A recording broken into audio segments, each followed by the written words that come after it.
Result ഉള്ളിടത്ത് പഠിക്കാം. Neethu's academy, the best language academy in Kerala. Change ആകും, വേറൊരു റേഞ്ച് ആകൂ.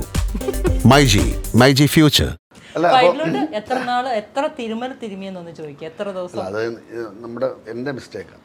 നമ്മളെ അല്ല തിരുമമ്പോയല്ല, ഈ ചെയ്ത കാര്യത്തിലൂടെയുള്ള സംഭവം. ഇത് കട്ട് ചെയ്യണേ. ഗോളടിച്ചത് കട്ട് ചെയ്യും. ഇത്രയും വന്ന് ഫൈറ്റ് ഒക്കെ ചെയ്യിച്ചിട്ട് എങ്ങനെയുണ്ടെന്ന് ചോദിക്കുമ്പോ യോധയില് ചെയ്ത് ശ്രീമാർ പറയണല്ലേ ചേട്ടൻ ഫൈറ്റൊക്കെ അടിപൊളിയായിരുന്നു. പിന്നെ ഷാപ്പില്ല, അവിടെ ചെന്നിട്ടാണ് ഇറക്കി വെച്ചത്. അതിനകത്ത് വരുന്ന ഒരു വരവില്ലേ, ജഗതിച്ചേട്ടൻ വരുന്ന ഒരു വരവില്ലേ, അതേ വരവ്. കൂടുതലൊന്നും പറഞ്ഞ അതേ വരവ് എന്ന് റിയൽ ആയിട്ട് അല്ല. ഞാൻ പറയട്ടെ, ഇത് ഫൈറ്റ് ചെയ്ത് കഴിഞ്ഞ് ആ 3 ദിവസമായിരുന്നു ആ ഫൈറ്റ്. കഴിഞ്ഞാൽ ദേഹം മൊത്തം അപ്പടി മണ്ണ് പൊടി, ഈ കാലിനകത്തൊക്കെ ചെളി, അങ്ങനത്തെ ഫൈറ്റ് ആയിരുന്നു. കാരണം എന്തൊക്കെ അവിടെ പ്രോപ്പർട്ടീസ് ഉണ്ടോ അതൊക്കെ എടുത്ത് ഉപയോഗിച്ചിട്ടുള്ള ഫൈറ്റ് ആയിരുന്നു. എന്തൊക്കെ സാധനങ്ങൾ കണ്ണിൽ കാണും അതൊക്കെ എടുത്തുള്ള അടിയാണ്. പടപടാനുള്ള അടി. ആരും വെറുതെ വയ്ക്കുന്നില്ല, ഒരാളോട് വെറുതെ വയ്ക്കുന്നില്ല. പൊടി പടലങ്ങൾ പറക്കുന്നു, വീഴുന്നു. അടിയുടെ വെയിറ്റ് ഞാൻ പറയട്ടെ, ഒരു അടിയുടെ വെയിറ്റ് എന്ന് പറഞ്ഞു കഴിഞ്ഞാൽ നമ്മളിപ്പോൾ ഡമ്മി സിനിമയാണല്ലോ ചെയ്താലും എൻ്റെ അകത്ത് വെക്കുന്ന സാധനവും ഇതെല്ലാം കൂടെ കൂടുമ്പോൾ ഒരു വെയിറ്റ് ഉണ്ടായിരുന്നു. തീർച്ചയായിട്ടും ആ അടി കറക്റ്റാണ് കിട്ടണത്.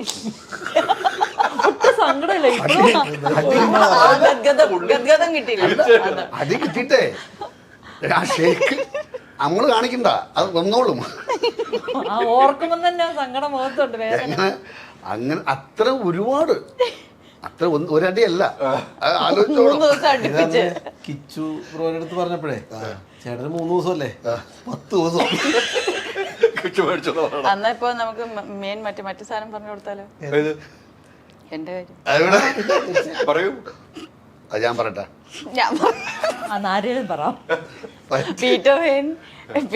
പീറ്റർ ഹെയ്ൻ ഇങ്ങനെ ഭയങ്കര ഇമോഷണലി അറ്റാച്ച്ഡ് ആയി പോയി ഈ സിനിമയോട്. അവിടെ എനിക്ക് എൻ്റെ ലൈഫിൽ ഒരുപാട് കാര്യങ്ങൾ ഇങ്ങനെ വരുന്നു എന്ന് വെച്ചാൽ ഫൈറ്റ് മാസ്റ്റർ ഭയങ്കര എന്താ പറയാ പേഴ്സണലി ഇൻവോൾവ് ആയി പോയി. അപ്പൊ ചെറിയ ചെറിയ കാര്യങ്ങൾ നമ്മൾ വിചാരിക്കും ഇതൊന്നും ഫൈറ്റ് മാസ്റ്റർ ചെയ്യുന്നതായിരിക്കില്ല, ഇതൊക്കെ ഡയറക്ടർ പറഞ്ഞ് നമ്മളിങ്ങനെ എങ്ങനെയെങ്കിലൊക്കെ ഒപ്പിച്ചു കൂട്ടി എന്ന് വിചാരിച്ച കാര്യങ്ങൾക്ക് വരെ നോ, ഡൊമസ്റ്റിക് വയലൻസ് സീക്വൻസ് അത് ഞാൻ ചെയ്യുമെന്ന് ഞാൻ പേടിച്ചു പോയി. ഒരു ദിവസം ഞങ്ങൾ എന്നെ പിക്ക് ചെയ്യാൻ വന്ന വണ്ടിയിൽ ബിജുചേട്ടനുണ്ട് ഫ്രണ്ടിൽ. ഞാൻ ചോദിച്ചാൽ എങ്ങനെയുണ്ട് പീറ്റർ ഹെയ്ൻ്റെ അടിയൊക്കെ? നന്നായിട്ടുണ്ട്. ഞാൻ പറഞ്ഞു ഇങ്ങനെ കേട്ടു മറ്റേ ഡൊമസ്റ്റിക് വയലൻസ് പുള്ളി തന്നെ എടുക്കുന്നത് ആണോ? അന്ന് പിന്നെ നന്നായിരുന്നു. അവിടെ എത്തി. അല്ല ഞാനും അങ്ങനെ സമ്മതിക്കത്തില്ല. അത് ഞാൻ നോക്കിയിട്ടേ നിൽക്കുള്ളൂ. ഞാൻ നോക്കും, അല്ലാതെ ഞാനൊന്നും മാറിക്ക് നിൽക്കും. ഇവരുടെ ഒക്കെ കഥ കേട്ടിട്ടേ നടക്കാനൊന്നും വയ്യാതെയാ വരുന്നത്. അപ്പൊ ഞാൻ ചെന്ന് അന്ന് ആദ്യത്തെ ദിവസം ഗംഭീര സീക്വൻസ് ആണ്. എനിക്ക് തോന്നുന്നു മലയാള സിനിമയിൽ അതുപോലത്തെ ഒരു സീക്വൻസ് നമ്മൾ കണ്ടിട്ടുണ്ടാവില്ല. പക്ഷെ ഈ പറഞ്ഞ എല്ലാം റിയലാണ്. എൻ്റെ കൈ ഒടിഞ്ഞു. 1 മാസം കൈ പ്ലാസ്റ്ററിൽ ആയിട്ടിരുന്നു. ഞാൻ നേരെ ലൊക്കേഷൻ. അതെ, സന്തോഷം. ഇപ്പൊ മനസ്സിലായോ ഞാൻ തുടക്കത്തിൽ ഞാൻ പറഞ്ഞ ഓർമ്മയുണ്ടോ? എന്തൊരു സുഖമായിരുന്നു നിങ്ങളെ കുറെ നാള് കാണാണ്ടിരുന്നപ്പോ. ഞങ്ങള് കൈ ഒടിഞ്ഞു എന്ന് പറഞ്ഞ വഴിക്ക് ആ സന്തോഷം കണ്ടോ വന്നത്. 1 മാസം അല്ല ചിരിച്ചെങ്കിൽ നമ്മള് കിട്ടാതെ പൊട്ടി ചിരിച്ച് തൊടയിലടിച്ചടിച്ച്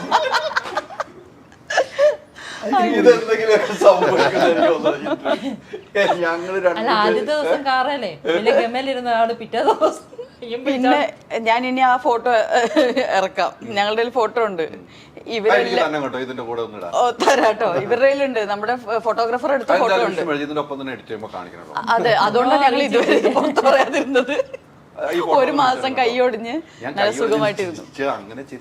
അല്ല, അതിങ്ങനെ വരുന്നതാവുള്ളൂ. ഇപ്പൊ ആ കഥ പറയുമ്പോ ഇപ്പൊ അത് തമാശയാണ്. അന്ന് ഇവര് ഞെട്ടിപ്പോയി. അന്ന് നമ്മളെല്ലാരും കാരണം എന്നെ തലേ ദിവസം ഉപദേശിച്ചാണ് ഫൈറ്റൊക്കെ നോക്കി ചെയ്തോളൂ. അതാണ് പറഞ്ഞ. ഞങ്ങൾ എന്നിട്ട് ഹോസ്പിറ്റലിൽ ചെന്ന് നിൽക്കാണ്. എല്ലാരും ചേച്ചി എപ്പോഴും കൂളായിട്ട് എടുക്കുക. പുള്ളിക്കാരി കൈയൊക്കെ മറ്റേ ഇത് പൊതിഞ്ഞ് വെച്ചിട്ട് എനിക്കറിയായിരുന്നു എന്തോ ഒരു കുഴപ്പമായിട്ട്. എനിക്കറിയാം ഒന്നാമത് ഇന്ന് പൗർണമിയില് എന്തോ ഇതാന്നൊക്കെ പറഞ്ഞു നാളൊക്കെ നോക്കി 1 മാസം അവിടെ വീട്ടിൽ സുഖമായിട്ട് എന്റെ ഉള്ളിൽ നിന്ന് ഇങ്ങനെ ഞാനും ശ്രീത്തായിട്ട് നിന്ന് പൈസയുടെ ഇല്ല, അവര് വേറെ കാര്യങ്ങൾ ഷൂട്ട് ചെയ്യും. എന്റെ ജീവിതം 1 മാസം മുടങ്ങിയെന്നുള്ളൂ. അല്ല, ശ്രീത്തുണ്ടല്ലോ ഒരു സീൻ എടുക്കാൻ വെക്കാന്ന് വെച്ചോ, മഴയാണെങ്കിൽ ആ സമയത്ത് ആ മഴയുടെ ചെയ്യാൻ കുട വരെ പിടിച്ചു വെച്ചിട്ടുണ്ട്. മഴ ഇല്ലെങ്കിൽ ആ സമയം ഒന്നും വേസ്റ്റ് ആക്കാതെ ഞങ്ങളൊരു സീൻ എടുക്കാൻ വളരെ വെൽ പ്ലാൻഡ് ആയിരുന്നു ഷൂട്ടിംഗ്. പക്ഷേ ഇത് അല്ല, ഇപ്പൊ വിഷ്ണു പറഞ്ഞ വേറെ ആളുണ്ടോ, തലേദിവസം എനിക്ക് വരെ ഉപദേശം നമ്മൾ പിറ്റേന്ന് കഴിയുന്നുണ്ട്. അതെ, അതാണ് പീറ്റർ ഹെയിന്റെ റിയലിസം ഈ സിനിമയിൽ. അപ്പോഴും ഇതിനകത്ത് നമ്മൾ ചിരിക്കുന്നുണ്ടെങ്കിലും കാര്യങ്ങളിലേക്ക് വരുമ്പോൾ അതിന്റെ സീരിയസ് ഞാൻ മനസ്സിലാക്കുകയാണ്. ആ രീതിക്കാണ് ചെയ്തു വെച്ചിരിക്കുന്നത്. അത്ര റിയലിസ്റ്റിക് ആണെന്ന് എനിക്ക് തോന്നുന്നു. ഇതുവരെ നമ്മൾ ഇത്ര റിയലിസ്റ്റിക് ആയിട്ടുള്ള ഒന്നും കണ്ടിട്ടില്ല. ഈ റെക്കോർഡിങ്ങിന്റെ സമയത്തൊക്കെ ആ സീൻ നമുക്ക് കാണുമ്പോൾ ഇപ്പോഴും എന്റെ ദൈവമേ നമുക്ക് രംഗ് പറയും. അത് ശരിക്കും അത് സിനിമ കാണുമ്പോഴേ മനസ്സിലാവുള്ളൂ. അത് എല്ലാ ഫൈറ്റും എനിക്ക് തോന്നുന്നു പീറ്റർ ഹെയിൻ രണ്ടും കൽപ്പിച്ചു വന്നതാണ്. എന്തായാലും ഇവന്മാർ ഇത്രയും റിയലിസ്റ്റിക് സിനിമ എടുക്കുമെങ്കിൽ ഞാൻ റിയലിസ്റ്റിക് ഫൈറ്റും എന്താന്ന് കാണിച്ചു തരാമെന്ന്. ശരിക്കും പക്ഷെ അത് കാണേണ്ട കാഴ്ചയാണ്. പക്ഷേ സിനിമ ഒത്തിരി പ്രതീക്ഷ വരുന്നു കേട്ടോ നമുക്കൊക്കെ. ഇനി പ്രേക്ഷകരാണ് തീരുമാനം. നമ്മളുള്ള കാര്യങ്ങൾ പറഞ്ഞു ഇനി പ്രേക്ഷകരുടെ കയ്യിൽ തന്നെയാണ് ഇരിക്കുന്നത്. വിജയണ്ണ എത്ര സ്ഥലത്ത് ഒഴിച്ചല് പോയി?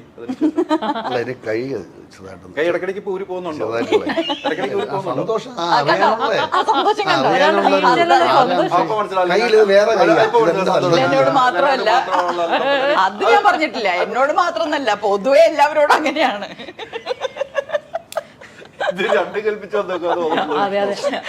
ഇങ്ങോട്ട് തന്നു വാങ്ങിക്കുന്നതിന് എന്ത് ചെയ്യാൻ പറ്റും? തിരുമിന്റെ കാലം വിഷുവിലേക്ക് പോകണ്ട. തിരുമല്ല റെഡിയായി. ഓക്കെ, ഇപ്പൊ നല്ല സുഖം സന്തോഷമാണ്. സങ്കടമായില്ലേ? എവിടെയൊക്കെ തിരുമാൻ പോയത്? അല്ല, ഏതൊക്കെ സ്ഥലത്ത് പോയി? 2-3 സ്ഥലങ്ങളിൽ. ഒരേ സ്ഥലത്ത് 2-3 ദിവസം. 2-3 ദിവസം തിരുമണ്ട വന്നല്ലേ? അല്ല, 2-3 ഒരു മാസത്തോളം പ്രശ്നം. 2-3 സ്ഥലങ്ങളിൽ പോയി. അകത്ത് കലങ്ങിപ്പോയി. ചതവുണ്ടായി. നേരത്തെ പറഞ്ഞ നമുക്ക് ഡെമിയ തരുന്നെങ്കിലും അതിന് വെയിറ്റ് ഉണ്ട്. വിഷ്ണു മിണ്ടുന്നില്ല, പ്രൊഡ്യൂസർ ആയതുകൊണ്ട്. വിഷ്ണുവിന്റെ ഉണ്ടായ ഇടി ഒന്നും പറയുന്നില്ല. ശ്രീത്ത് പറഞ്ഞിട്ട് ഒരിടത്ത് പോയി 5 ഫൈറ്റിലുള്ള ആളാണ്. എന്നിട്ട് ഒരു പരിക്കില്ലാതെ പറയുകയാണ്. അത് ഞാൻ വീടിന്റെ അടുത്ത് ഓടാൻ പോയപ്പോ പക്ഷെ 5 ഫൈറ്റും ഫൈറ്റ് ചെയ്ത ആള് വിഷ്ണുവാണ്. എനിക്ക് ഇതിനു മുമ്പ് പല അപകടത്തിൽ പറ്റിയിട്ടുള്ള ആളാണ്. ടിനിച്ചാണ് എന്നെ വിളിക്കുന്ന ബോൺ ആക്ടർ എന്നാ. എപ്പോഴും ബോൺ ഒടിയൂമി. ഇപ്രാവശ്യം എനിക്ക് തന്നു ആ ഭാഗ്യം. അല്ല, ഈ സിനിമയിലാണ് എനിക്ക് യാതൊരു പരിക്കും സംഭവിച്ചിട്ടില്ല. എല്ലാം കഴിഞ്ഞിട്ട് നടക്കാറിയപ്പോ കാലൊടിഞ്ഞു. കാലം തുളുങ്ങിയതുള്ളൂ. അല്ല, ഇതല്ല പറഞ്ഞ പോലെ പ്രൊഡ്യൂസർ ആയതുകൊണ്ട് പ്രൊഡ്യൂസറും കൂടെ ആണല്ലോ. അപ്പൊ നമുക്ക് എന്ത് ഇടി കിട്ടിയാലും നമ്മൾ സഹിക്കാൻ തയ്യാറാ. എനിക്ക് വിഷ്ണുവിന്റെ കരിയറിൽ ഏറ്റവും പ്രൗഡ് ആയിട്ടുള്ള ഒരു ക്യാരക്ടർ ആയിരിക്കും. അല്ലെ, വലിയൊരു പടമാണ് പീറ്റർ ഹെയിന്റെ ആക്ഷനില്. അതായത് ഒരുപാട് ചെയ്യാനുള്ള പടമാണ്. ഇടി മാത്രമല്ല, ഇമോഷണലിയും ചെയ്യണം എല്ലാം. അതായത് ഒരു ആക്ടറിന് കിട്ടാവുന്ന ഒരു വലിയ ഓപ്പർച്യൂണിറ്റി തന്നെയാണ് വിഷ്ണു പറയുന്ന ഒരു ആക്ഷൻ സിനിമ, ഒരു ഇടിപ്പടം എന്ന് പറയുമ്പോൾ നമ്മൾ അതിനകത്ത് ഒത്തിരി ഇൻവോൾവ് ആകണം. അതിനകത്ത് ഒത്തിരി നമ്മൾ കഷ്ടപ്പെടണം എന്നുള്ള കാര്യത്തിൽ എനിക്കൊന്ന് വെടിക്കെട്ട് ഉൾപ്പെടെയുള്ള സിനിമ നമ്മൾ എടുത്തു നോക്കിക്കഴിഞ്ഞാൽ അതിലൊക്കെ അങ്ങനത്തെ ഒരു കഥാപാത്രം ചെയ്തിട്ടുണ്ട്. വിഷ്ണു ചെയ്തതിൽ അന്ന് വെടിക്കെട്ട് തന്നെയായിരുന്നു. ആ വെടിക്കെട്ടിൽ വലിയ ആക്ഷനും കാര്യങ്ങളും, ഒരു ഗുണ്ട എന്ന നിലയിലേക്ക് ഒരു സഹോദരിയുടെ വേണ്ടി എന്തും ചെയ്യുന്ന എന്ന് വെച്ചാൽ പ്രശ്നങ്ങൾ ഉണ്ടാക്കാനും ഉണ്ട്. അതിൽ നിന്നും മാറി ഒരു ഇടിപ്പടത്തിലേക്ക് വന്നു കഴിഞ്ഞപ്പോൾ വിഷ്ണുവിന് മനസ്സിലായില്ലേ, ഒരു ഇടിപ്പടം ചെയ്യുന്നത് അത്ര ഈസി അല്ല, ഒരിക്കലും ഈസി അല്ല. അങ്ങനെ ഒന്നും തോന്നിയിട്ടില്ലേ? പിന്നെ ഒന്നും ഈസി അല്ലല്ലോ. നമ്മള് മറ്റു കഥാപാത്രങ്ങൾ ചെയ്യുന്നതിന് അപ്പുറമാണ് ഇടിപ്പടം ചെയ്യുന്നത്. തീർച്ചയായും അതില് ആ ഫിസിക്കൽ എക്സേർഷൻ നമ്മൾ സ്ക്രീനിൽ കാണുന്നതിന്റെ 10 മടങ്ങാണ് ശരിക്കും ഇതില് ബിഹൈൻഡ് ദ സീൻസ് വർക്ക് ഉള്ളത്. പടത്തിൽ നമ്മൾ ഒരു ഷോട്ടല്ലേ കാണുന്നുള്ളൂ. എത്രയോ റിഹേഴ്സൽ കഴിയണം, എത്ര ടേക്ക് കഴിയണം, എത്ര ഇടി വാങ്ങിക്കണം, എത്ര കൈയോടിയണം.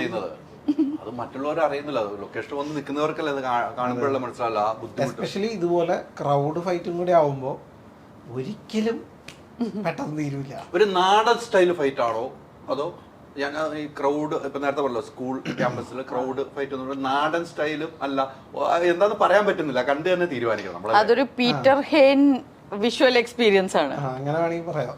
നമ്മൾ കണ്ട് തീരുമാനിക്കേണ്ട ഒരു ഫൈറ്റ്. ശരിക്കും നമ്മൾ ഈ കൂട്ടയടികൾ എവിടെയെങ്കിലും സ്കൂൾ ടൈമിലൊക്കെ കണ്ടിട്ടുണ്ടെങ്കിൽ അത് തന്നെ പരിപാടി. അതിന്റെ ഒരു സിനിമാറ്റിക് വേർഷൻ. കൂട്ടിയടിപ്പിക്കുന്നതല്ല, കൂട്ടയടി. അല്ല, കൂട്ടയടിയിലല്ല, പല ആളുകൾക്കും പലതും സംഭവിക്കാം. അതെ, കൂട്ടിയടിപ്പിക്കുന്നതല്ലാതെ അവിടെയും പിടിച്ച് അല്ലേ? എന്തിനൊരു തിരി കൊടുത്തു എനിക്ക് വേറെയിലേക്ക് പോവാനുള്ള പരിപാടിയാണ്.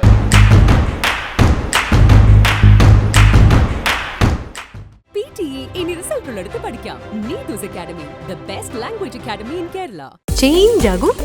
വേറൊരു റേഞ്ച് ആകൂ. മൈജി ഫ്യൂച്ചർ.